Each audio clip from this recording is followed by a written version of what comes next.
So I am going to talk today about the status of the health insurance marketplaces, but I am also going to go a little bit into the crystal ball because, you know, what the future of the health insurance marketplaces now does depend tremendously on things that are discussions happening in Washington, D.C., and changes that might be happening to the Affordable Care Act by Congress and the President in the coming year or years.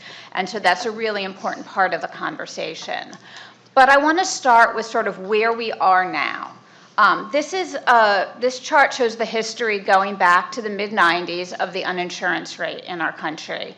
And it had some up and downs, but was readily steady. And we are at historic lows, going all the way back to 1972, which is the oldest data I've seen. We are at really historic lows.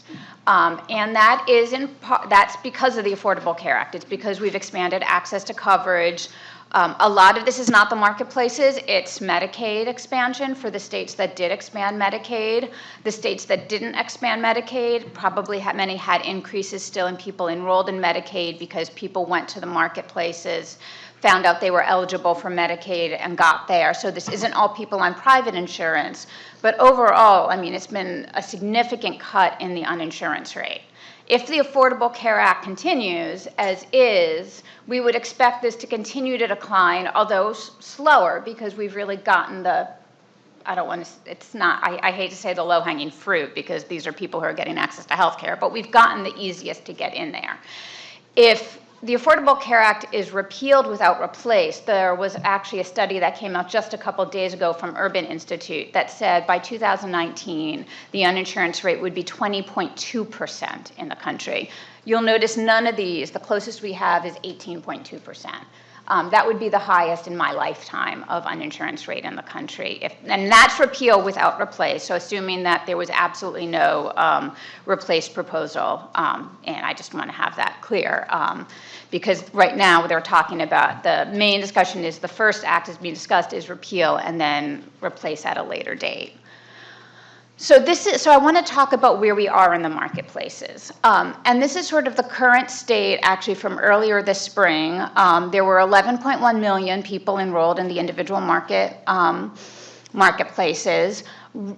Most people were getting some kind of affordability assistance. 85% were getting the premium tax credits, which made the premiums lower, and over 50% got cost-sharing credits. And those cost-sharing credits actually lowers cost-sharing. So basically, the co-pays, the deductibles, those pieces are lowered for people who are under 250% of poverty, primarily those under 200% of poverty. But enrollment is much lower than it was originally projected in the law. And why is that? Some of it isn't bad stuff. Some is the employer market is stable. So actually less people have moved from the employer market to the individual market than was projected. Part of it is that people are enrolled in plans off the marketplace. Some of those are compliant plans with the ACA. Some are transitional plans that are supposed to go away next year. That's obviously up in the air now, what will happen with those plans.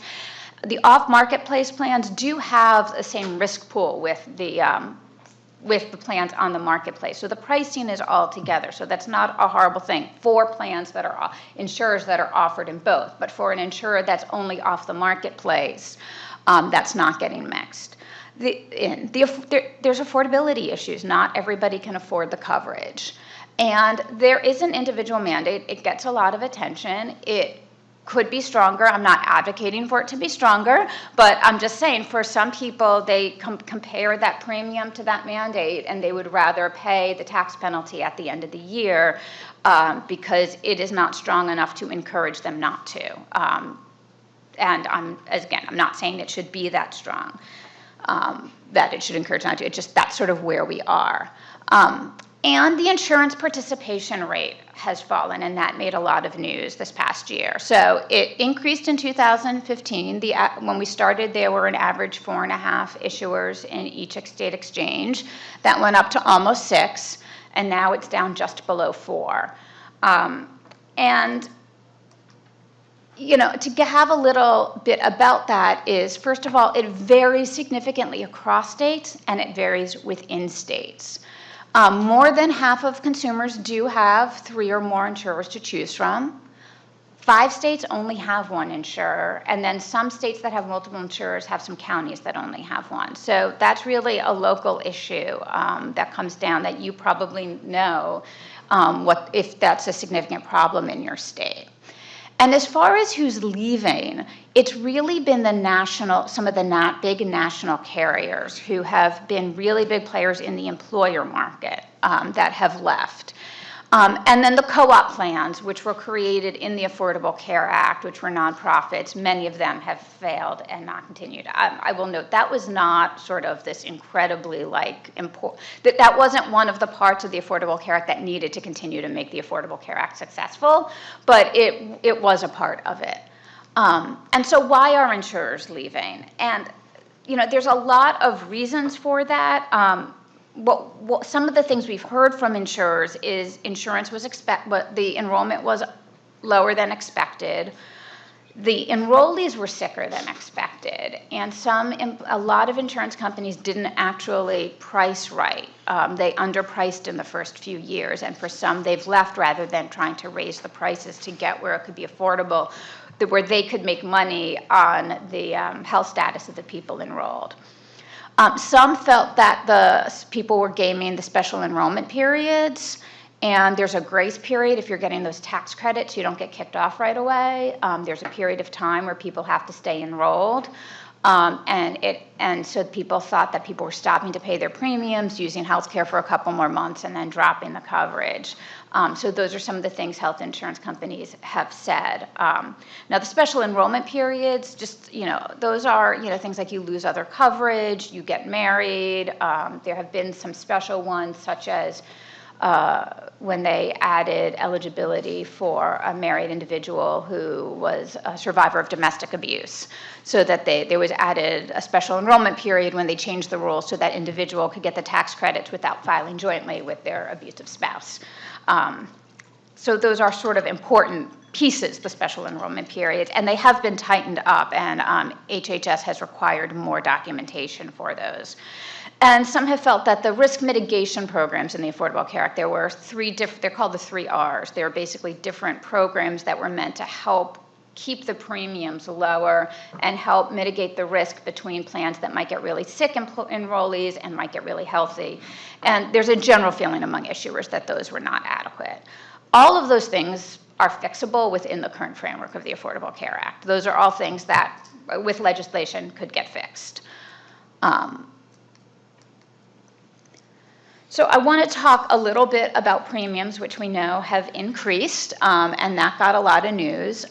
The first few years, they increased modestly. We heard some news, but really compared to how premiums increased, they were relatively modest. They were much higher in 2017.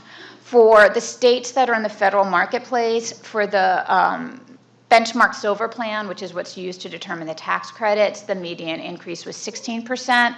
But the average overall was up 25%. And that is a very large premium increase. And again, it varies by state, it varies by geographic area within a state and insurers within a state. But it's interesting to note that the 2017 premiums are actually in line with what was originally projected when the Affordable Care Act was passed. The first few years, the premiums were much lower. So there's a thought that part of this was really just a correction from mispricing, and that it isn't necessarily expected that we'd be seeing 25% increases every single year. The other piece to remember is that the consumers eligible for tax credit subsidies are largely insulated. If they choose that benchmark plan, then they're not going to be paying, then they shouldn't be paying anymore because the tax credit increases along with the premiums. If they choose, if they choose a more expensive plan, will be paying some of that increase. And I've already talked about the one-time correction. Some good news is that adults are satisfied with their coverage, and that's both within the Medicaid expansion and the marketplace coverage. And it's actually higher in 2015 and 2016 than it was in 2014, the satisfaction went down a little bit, but still, people are satisfied with their coverage, which is a really important piece to remember. And the other piece is that 3 of 5 adults who have Marketplace or Medicaid Expansion coverage now, who have used their plan, said they wouldn't have been able to afford the care before. So this is really helping people, and it's important to recognize that. And I want to talk a little bit about some of the real people that it helps. And these are actually all my friends. And I do my friends because it's not just because I want to highlight my friends, but because to me it's more personal that way. And I think we probably all know, we may not realize it, but we probably all know some people who have benefited from these expansions.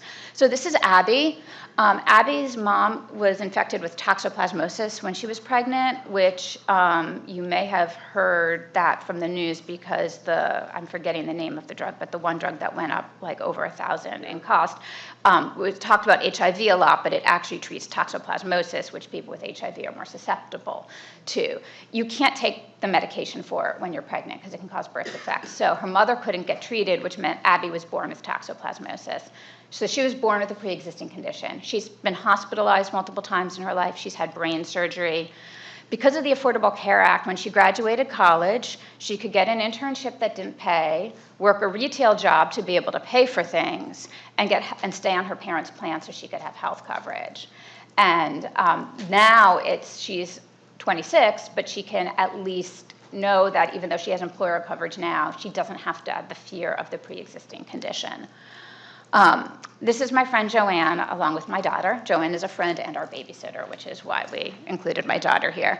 When Joanne got sick right after she graduated college, and her college health insurance plan had just ended, before the Affordable Care Act, she would have had to go shopping on the individual market, looking for coverage. It probably would not have paid for that condition. But because the Affordable Care Act ended, she was eligible for her parents' plan. And because we also have COBRA that existed beforehand, the ending of that plan made her eligible to go as a special enrollment period on her parents' plan. So she was able to get coverage very quickly, get the care she needed, and remain on her parents' plan until she was able to get coverage through her employer. This is my friend Stu. Stu and I went to graduate school together, and Stu has diabetes, has had it as long as I have known him. He has a career which has switched from full-time jobs with benefits to contract jobs, which are short-time jobs that don't have health benefits. And he has spent much of his life uninsured and isn't anymore. And I follow actually Stu on Facebook. He talks about his health, but he is the healthiest he's ever been. And it's interesting because I've actually seen a trend. As Stu has gotten access to healthcare, and this may have been random, this is not a controlled study, but Stu is posting updates on his exercise, pictures of all the food he's eating with kale. He is big on kale.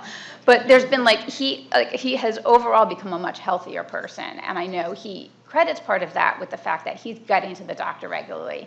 He's really got this motivation to control his diabetes now, which, is extraordinarily important to prevent further complications down the line, as well as possibly save his life.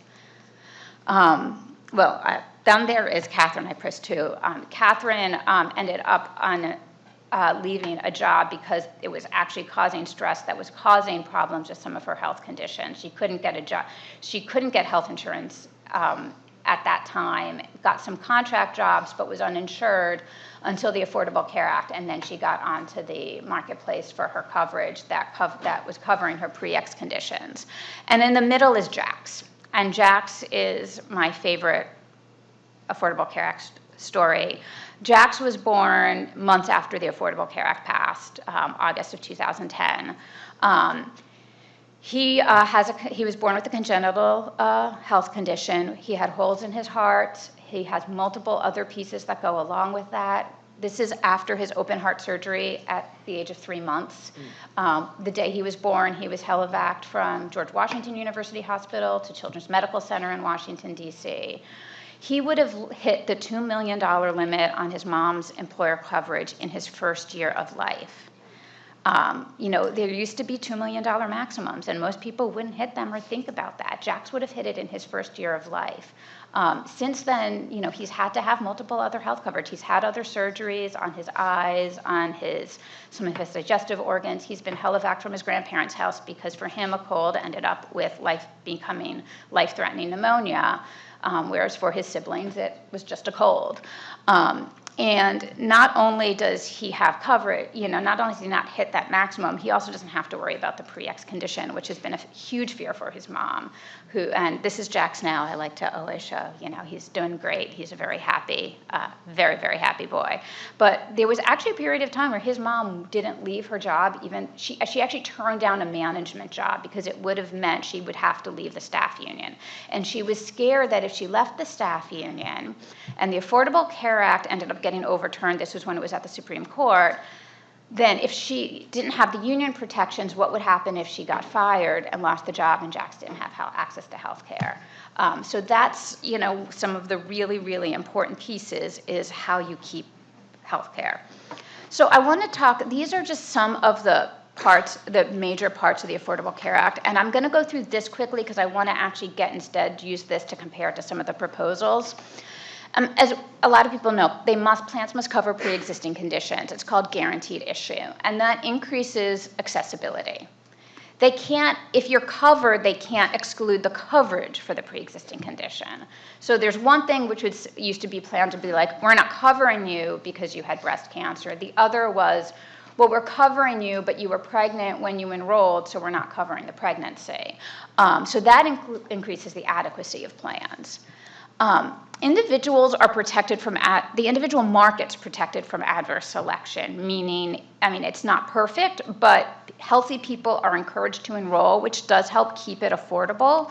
The premium tax credits are part of that. It makes coverage more affordable so more people can enter, but that also makes coverage more affordable because people who are healthy who couldn't afford the full premium are in.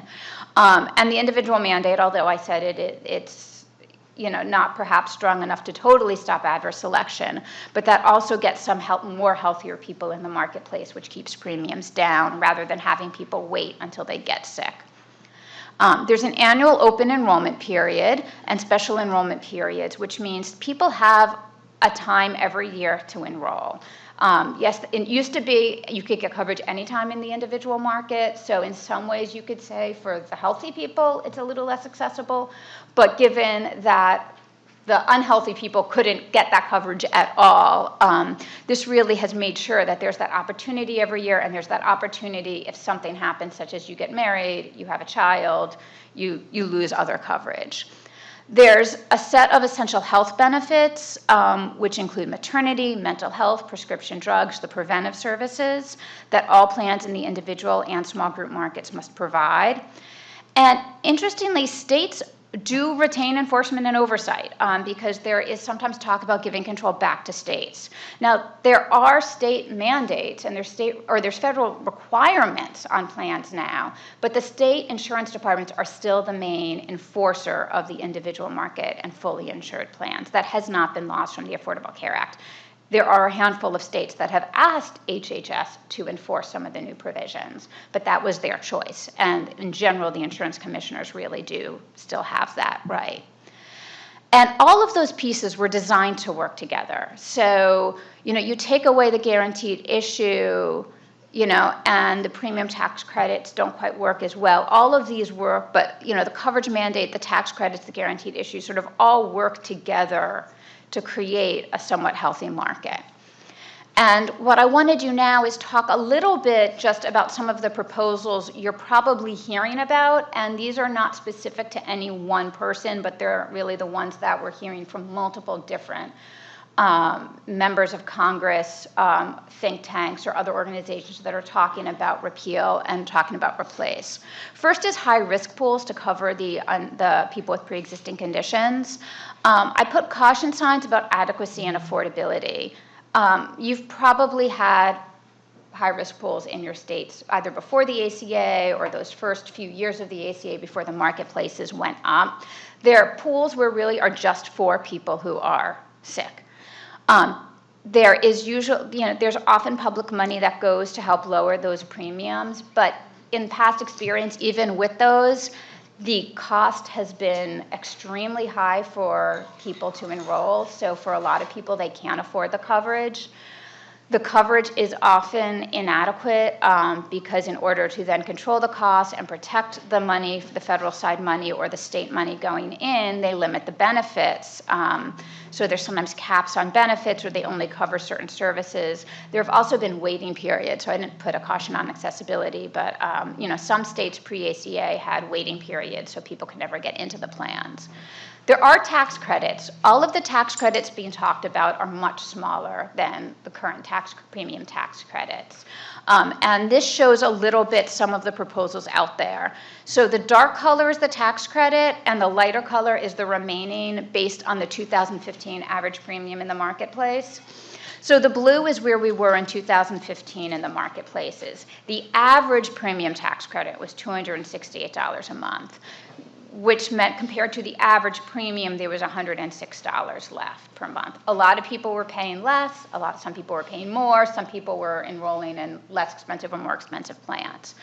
Now, I want to note we're just, if you looked at this connected with a lot of these other proposals, it is true that the premiums might decrease in some of these other proposals because they would be lowering a lot of the requirements, such as requiring to cover everybody with a pre-existing condition or the mandated benefits. So those premiums might go down, but then of course that increases people's costs elsewhere.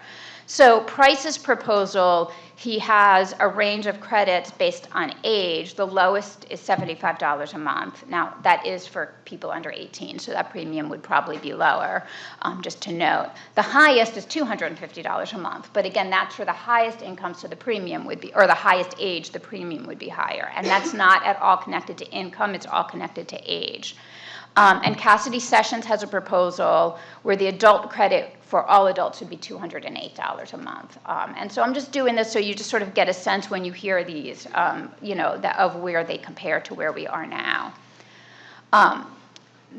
Another piece is those coverages, the proposals all don't have a mandate. That can impact affordability by increasing adverse selection, so less healthy people may enroll.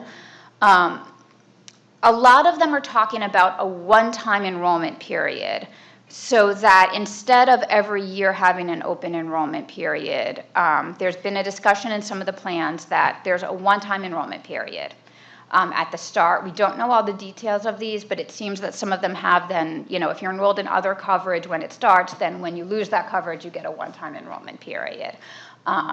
So that makes coverage less accessible because you only have that one time to enroll. Some are connected with you can enroll later at an increased premium, but a one-time open enrollment period is obviously different than an annual open enrollment period. No required benefits. Now that will lower the cost of premiums if you don't have, as you probably know, as state legislators, whenever you discussed and thought about passing an insurance mandate, part of that was what's the cost going to be. But it also makes the coverage less adequate. Before the Affordable Care Act, most health insurance plans in the individual market did not cover maternity benefits. So women generally, if they were pregnant and didn't have coverage outside of their employer or through Medicaid, they didn't have coverage for that pregnancy and had to pay the full amount out of cost. A number didn't cover mental health services. So there are some really important services that are covered. There's a lot of discussion happening about sale across state lines and health savings account.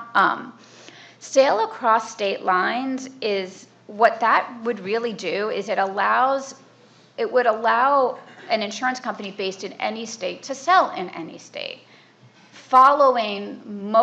mostly following the insurance regulations of the state where they're based. So all your insurance mandates that you've passed and that you've made sure to protect that are important to your population, now an insurance company could come from another state and sell a plan that doesn't have those. And your insurance department can't enforce.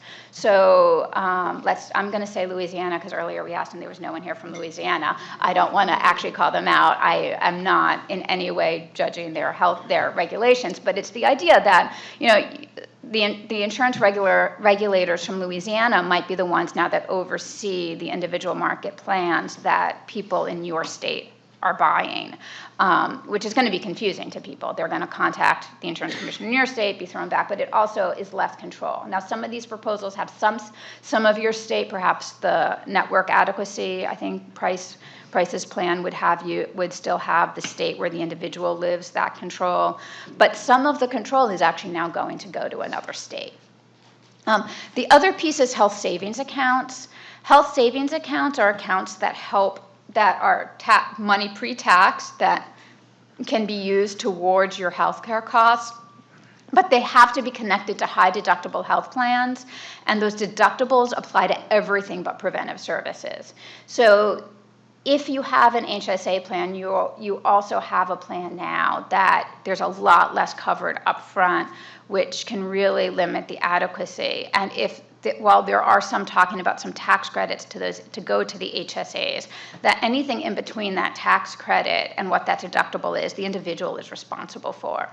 And so for some people that works great, and that's an economic benefit to them because they have high health costs and are going to be able to have some of that now with health tax-free. But for other people, they're not going to go to the doctor because they can't afford to put money in the HSA and they can't afford to meet their deductible. I want to just compare quickly the transition periods being discussed. The top is the ACA transition period. It was debated in 2009. It was debated and then passed in 2010. Implementation slowly happened, but really it was mostly implemented in 2014. We are now talking about a repeal in 2017 with a replace later over a 3-year transition period till the full repeal. So that's much shorter. And during that time, we don't know when replace would actually get passed. And so I think that's very important because there's a lot of concern that is starting to get raised about if replace doesn't happen right away, what's going to happen during that transition period? Are insurance companies going to stay in the market if they don't know what's going to happen? What would have to happen during a transition period? And is that going to be enough? If they don't pass something till the end of 2019, then it's not going to be up and running the beginning of 2010. So that's also an important piece to keep in mind. And I just want to talk a little bit about what repeal without replace means, because we don't know exactly what can be repealed without replace, but right now they're talking about what can be repealed through budget reconciliation, which doesn't require a filibuster. And then the idea that there needs to be 60 votes to get past a filibuster for replace. So those are things that impact the budget. The premium tax credits, the cost-sharing tax credits, Medicaid expansion, the individual mandate, and other things that impact the budget and the tax provisions are the pieces that will be repealed.